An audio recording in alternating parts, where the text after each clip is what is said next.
Hey legends, what if your whole team can build and test product ideas without waiting for the designers and software engineers? In my past experience, when working on the design system, specifically in Figma, there is a slow adoption within the other teams. Slow adoption means that, let's say, a graphic designer or a senior leadership, they have some product ideas and they want to use our component. Normally, I guide them through the Figma file, showing them how to use the components by just copy and paste and put them together in one canvas or one frame. For graphic designers, because he's also solo and he's mainly working on the Adobe product using Adobe products, and he never had a chance to use Figma as well. So I did show him how to use the Figma file, but it doesn't really work as it should be because of probably he's just too busy using Adobe and he just built it from there. And doing that, of course, there's a different specifications on the components. And it doesn't really work well for the graphic designer too.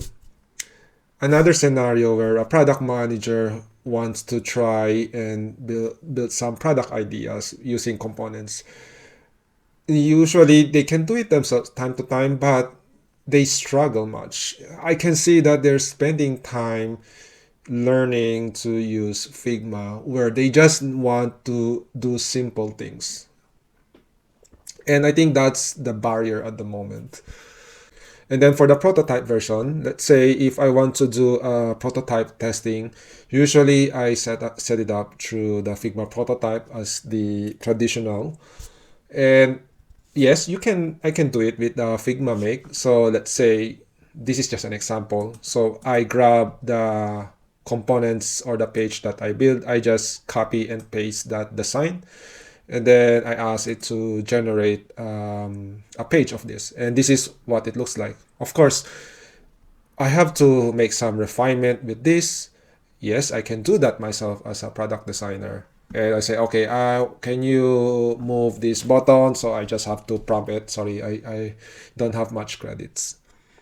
And then, of course, when I do those prompt, then it will make some changes. Of course, it works for me. Of course, I have to use some credits and I have to think about what I need to type. But then, if I put myself in the shoe of the other users, they don't have time to sit down and doing a prompt or learning how to do Figma. And the next step for them is they come to me and ask for help. Hey Cons, can you help me to create a quick, just whip a wireframe or a mockup design based on this paper scratch idea? Of course, if I'm working on another project, that will put me out of the zone and then I have to help them. So what happens next to my projects that I'm doing? Yes, I can teach them, but then up to what extent and up to how long I can spend time with them. Yes, they can learn to, probably I can create a YouTube or any materials that will guide them through, but will that really make sense for them? I don't think so. I think we need a way to help the other teams to do their job faster and easier for them, of course. And then another scenario is generating prototype. Usually I'll use Figma prototype to build the connection, or I can just use Figma Make, which is fine. I mean, but then how much time do I need to spend to do the prompt? And then if I made a mistake on my design, I have to go back again to the Figma file, make those changes, or probably I can do it straight to the prototype. I mean to the Figma Make. But then each prompt I do, it burns credits or tokens. So So with that in mind, I decided to create an MVP prototype of the idea of page builder. But then before I dive there, this is the design system doc. It's in my local host at the moment. So here you can see the tokens, or my core tokens specifically. And these core tokens are connected to my Figma file design system. It's not yet completed, but I have the variables here. If I remember, I'm exported by JSON at this time. I think due to the API, I think. I can't remember the reason. And then from here, I have the other components that I created. Let's say I have my buttons here, and then the delivery state component. So let's say this delivery state is connected to this web version delivery state, and it has the desktop and mobile screen, which mirrors from my Figma file, and they are linked together.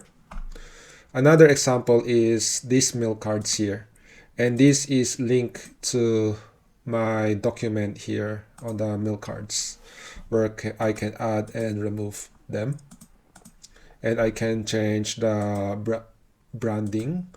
It's themable, and that same goes for the delivery state. So the advantage of this is I can build the HTML version without going through the software engineers. In the past, I have to communicate all this functionality to them, the interaction and how it works. I have to do some dev handover, and then I have to wait for them to finish the development in order for me to see in the PR or in the playbook. And usually it will take a while, and it doesn't make sense with the time frame, especially if I want to do prototype. It's too long and it's just consuming resources. So if I can build it myself using Cloud Code, why not? And this is the result of the output of I did using Cloud Code. So I can just ask Cloud Code to make changes. Let's say if this doesn't work as I expected, I use inspect element. And once I completed generating the web components, I can take this to the stakeholders and have them play around, or they can see how the interaction works for each component. So the first idea I came out is a brainstorming canvas. So this is a good example for a senior leadership within the organization, and he just want to dump his idea and play around with some product ideas using our existing design system components in Figma. So now I'm here on the Brainstorm Canvas area. On the left-hand side are my existing example of components, and they are web-based. So they are not just images coming from Figma or prototype. They are real web components that I generated and made some adjustment. So going back here, what the person can do is just drag and drop that idea here, and it's the actual size from the web version.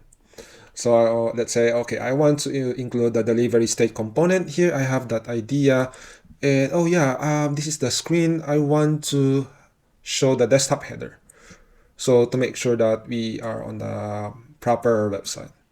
So as you can see, it just snap on top of it, and let's say, okay, I have my delivery state component here. Probably I want to show some of the recipes, that probably something, a preview of it, or I can quickly see them.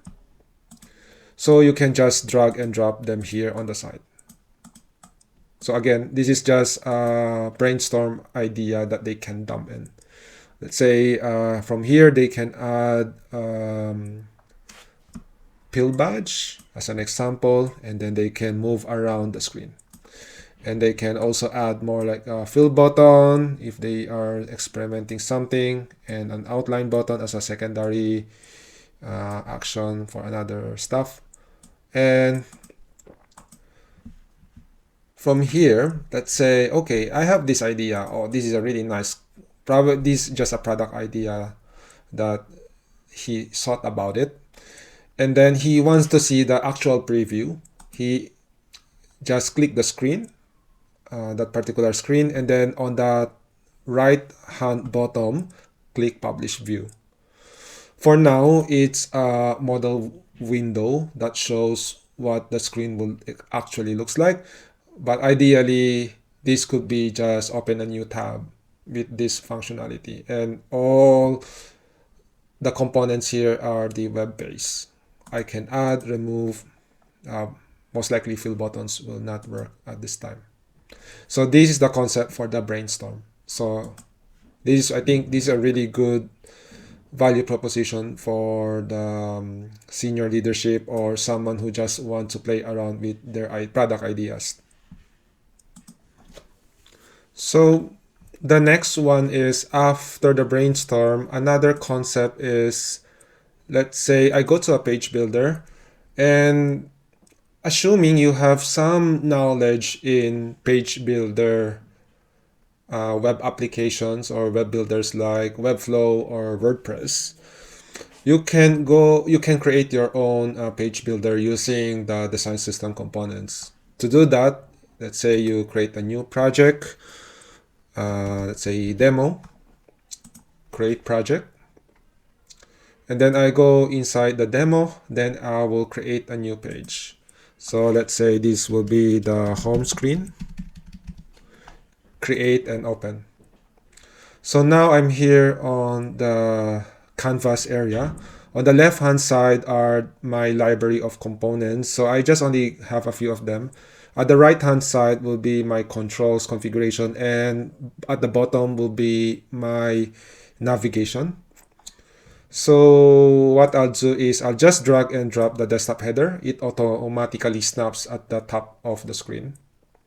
And then let's say I can just drag and drop the delivery state here. And it works here as well. And then let's say it's too closed on top, I'll just add a spacer. So this spacer, let's say it's 100 pixel, you can do that too. Or it could be just, let's say, 32 pixel. And then I'll add another delivery state here, component. And then I add another spacer in between them. So you can see how easy it is to drag and drop the components to create a page now without going through the Figma file for the user. And if you notice, the images and the recipe name changes as well. As you can see, they don't duplicate, right? I can show you I can explain this further. So let's say from here, I'm on the desktop view, and I can change it to mobile screen. So the mobile screen loads my mobile component, which I showed you earlier in my design here. Let me go through that screen. So it loads these particular Figma components. So it tides up, so it detects the mobile screen width, and then it automatically adjusts. As you can see here, the header did not adjust because I haven't created the mobile header at this stage. So from here, I can use my trackpad to left and right to simulate the swiping in the mobile screen. Then if I go to preview, it just basically hides all my panels, and I can still see the mobile screen, and I can scroll down, up and down. Going back to the desktop, I can add more. Well, let's say at this stage, I want to add the recipe cards or the meal cards. I can do that. Let's say I want to show 4 recipe cards in one row. So I'll create a row here, and then I have 4 columns, 4-column row, 4-column grid, and then I just drag and drop the recipe there. So there you go. And then I just drag another one here. As you can see, the images change. Okay, there's still some issue that I'm facing with the recipe names, so have to check and see what's going on. But as you can see, images are showing now. It changes, so if I change it to mobile screen, well, it doesn't show. Well, something's wrong. But oh yeah, it works here on my preview. Haha. So I still need to do some fixing anyway.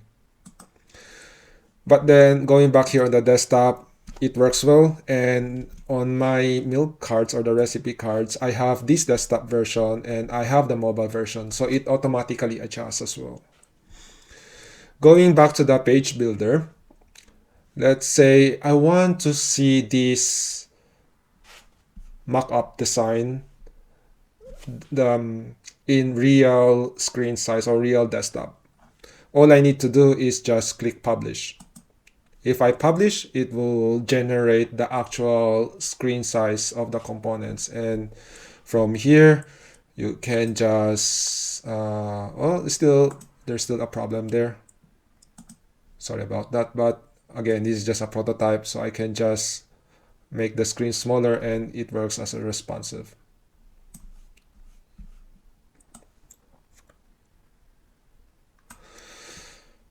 So this is the second idea.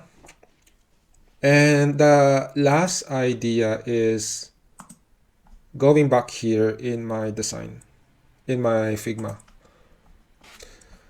So let's say you are working on a mock-up design, and then you need to generate a prototype with real interactions. Usually, if it's me, I normally create the pages or the screens, and then I just copy and duplicate the components. That's the first step. And then what I'll do is each of the components, I can change the nested. Oh no, I can either use a nested component or an image that I can change. I can quickly change using, could be a variables or modes or image.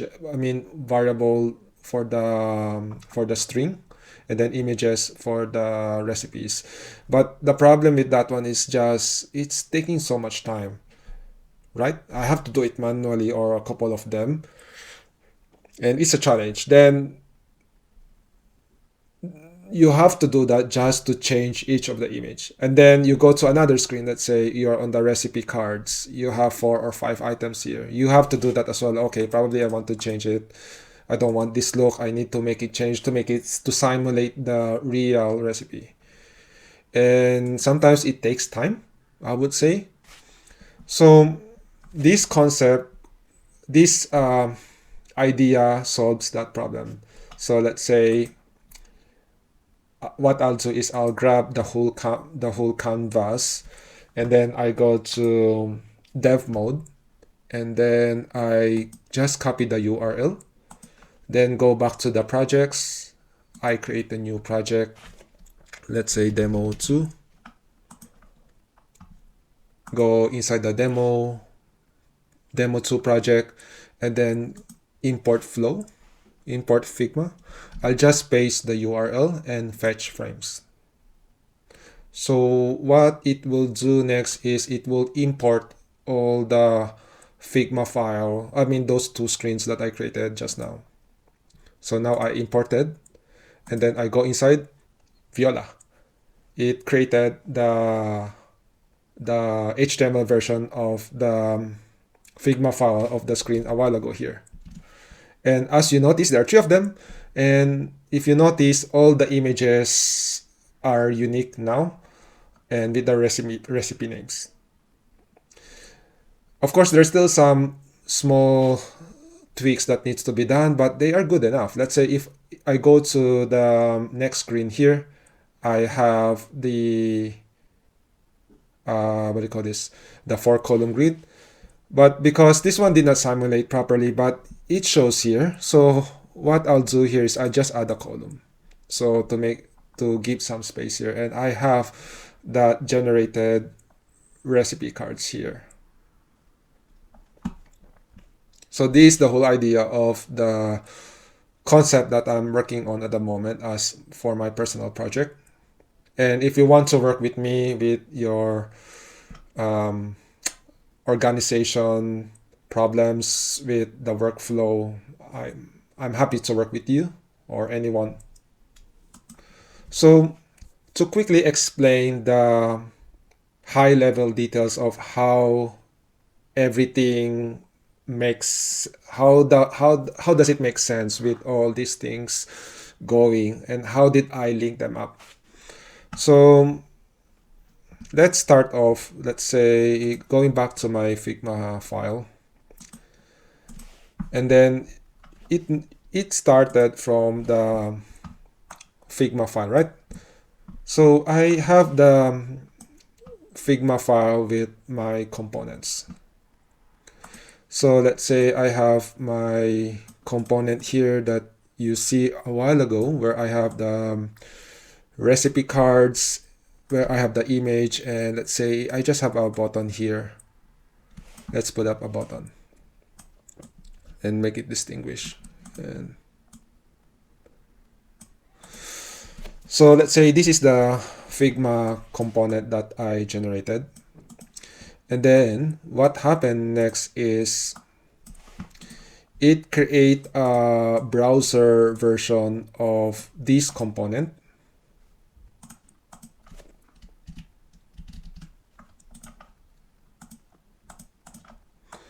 It will create a component version of the Figma from the browser here. And then from this step, it using the web components. Oh, I think it's better just to do this one. It's probably this is much clearer. So this is the web component. Now that's where it goes to the page builder or Brainstorm. So it uses these Figma components and use it inside the page builder here. So that's the concept. The reason why it should work like this, because if the goal is to have the interaction works in the demo or the web demo, you need the components created from the Figma file, which is this one. This is the most important thing. You cannot use the Figma file directly to create the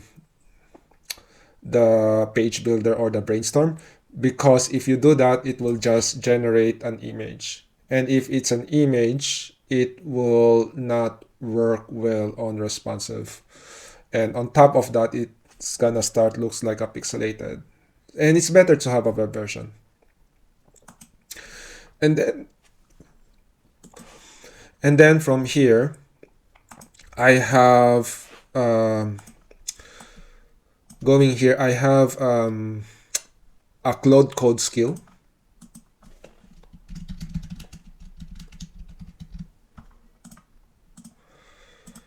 So I have a cloud code skill that I use to convert that using a Figma MCP plugin that converts pretty nicely to a web version.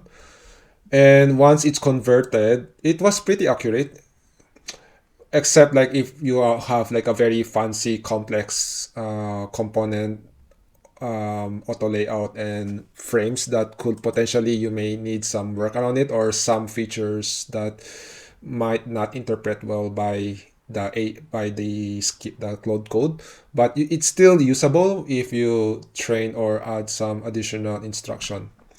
So the cloud code skill I use is from Onin Ross. He's a very good friend of mine, call it like my best friend. He created this component. He created this agent and skill that takes the Figma MCP plugin and then convert it to a web version, and that powers my web components.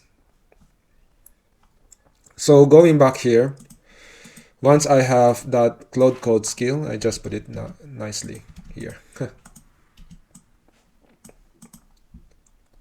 So next up, once I have the components here inside, my next problem is when I have a multiple image. Let's say the good example is the delivery state component. So let's delete this one. So in my delivery state desktop component, if you remember, I have this like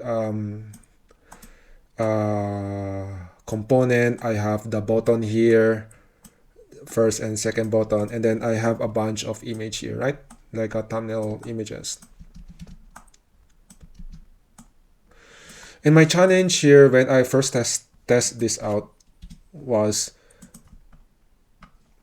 I created a rule where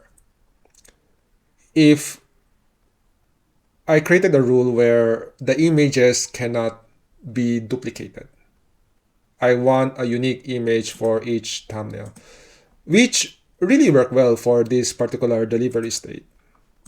But then when I created another delivery state, it just mirror over, and it did not.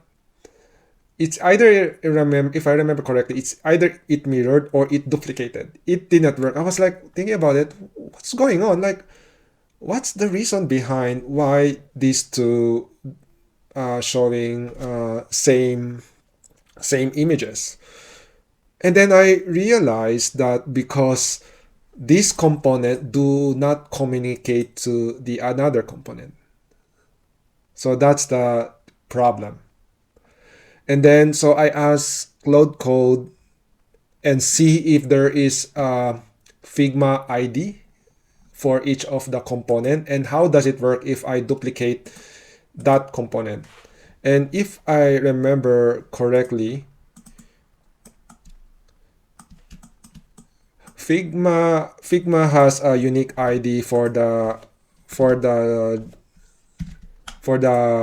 original or the master component, and then it has it's still, the ID is still copy over, but it knows that this is just a duplicate.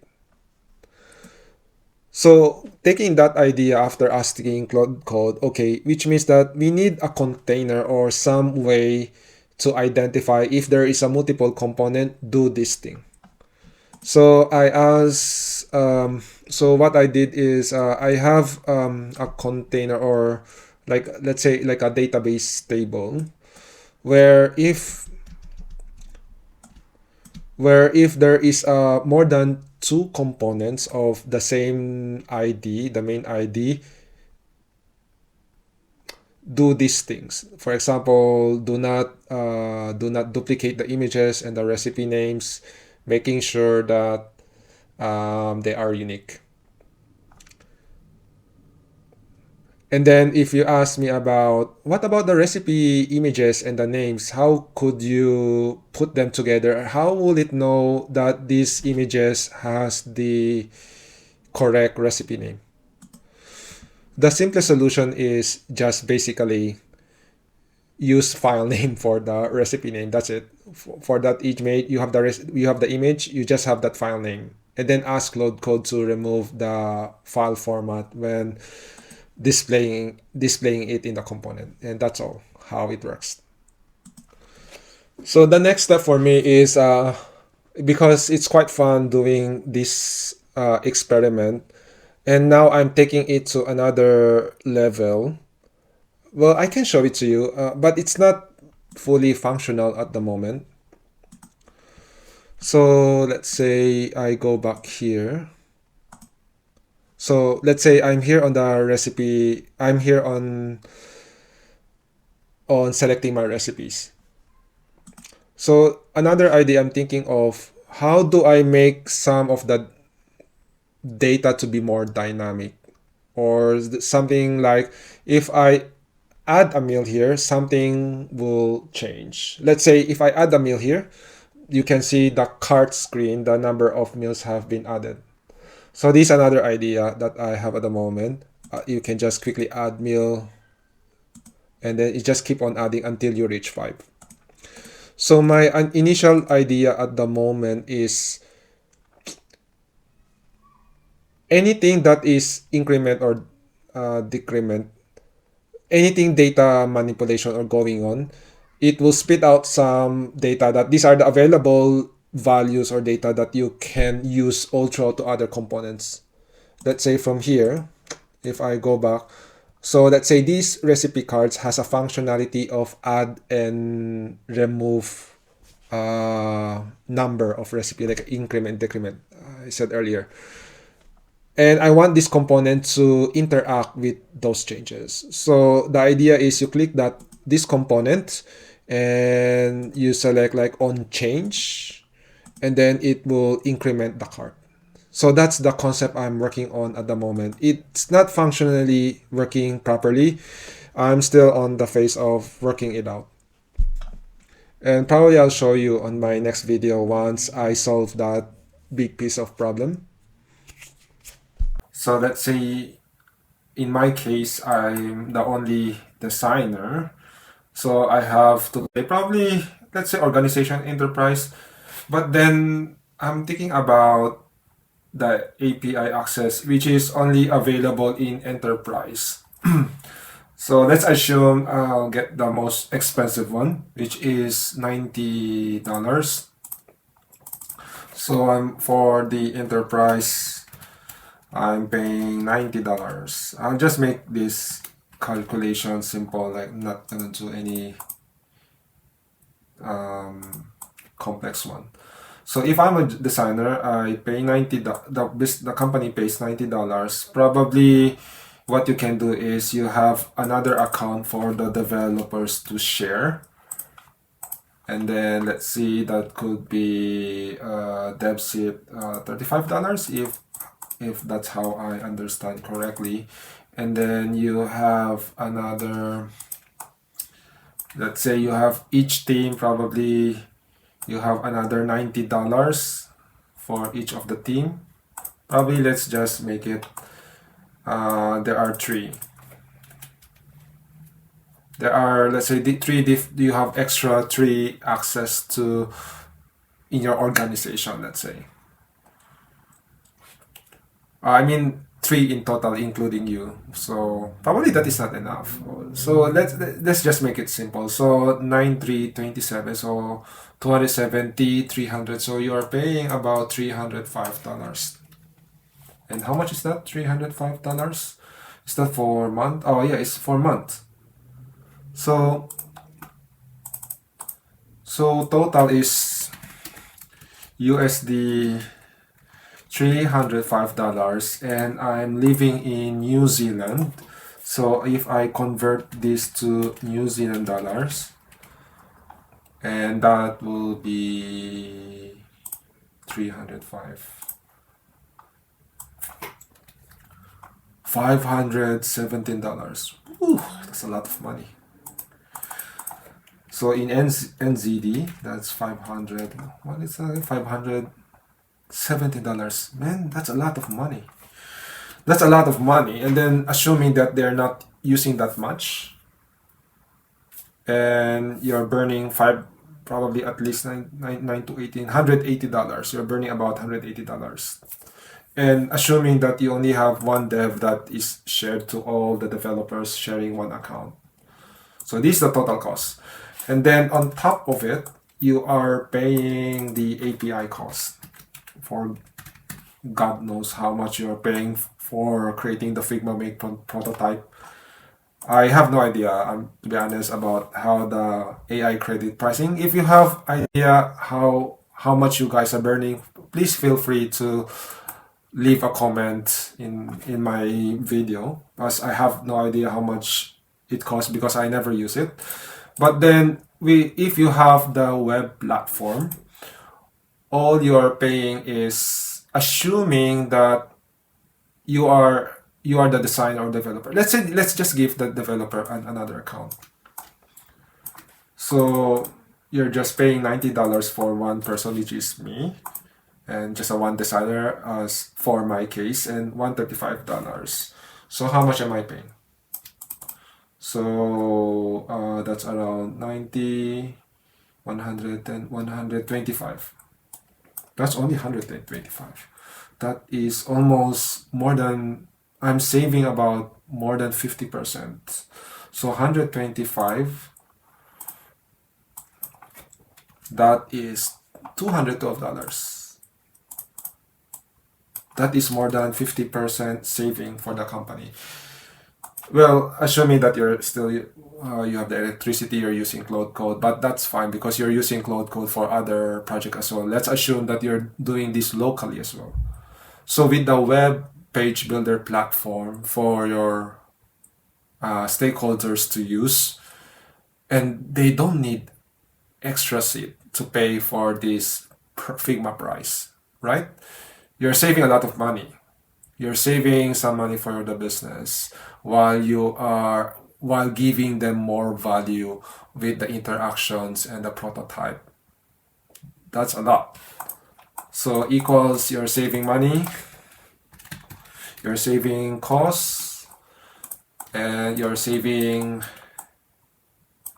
bringing more value to the business. You're saving their time, your time, and their time, and then the effort as well to build them. And assuming as well, like if you get you get a task from the stakeholders to do this small thing from them while you're doing other high-end value projects, that is already eating up the cost as well. So, and that is invisible. It's difficult to get that cost right. But this is what you can see now is how much value and money you can save if you can build yourself a web app with a page builder and a Brainstorm area for your team or your organization. Mind you, this is just assuming that you have a small team. But if you are working in a larger team, probably stakeholders wants to have each of their access, and that could be costing you thousands of dollars monthly. And yeah, that's pretty much it for my demo for this Figma and design system web application. Thank you for watching. If you would like to connect with me, or if you have problems with your organization and teams regarding workflow or automation, anything that slows you down, feel free to message me, and I'll do my best to help you, or we can collaborate and work together in your projects. Thank you for watching, and see you guys next time. Bye.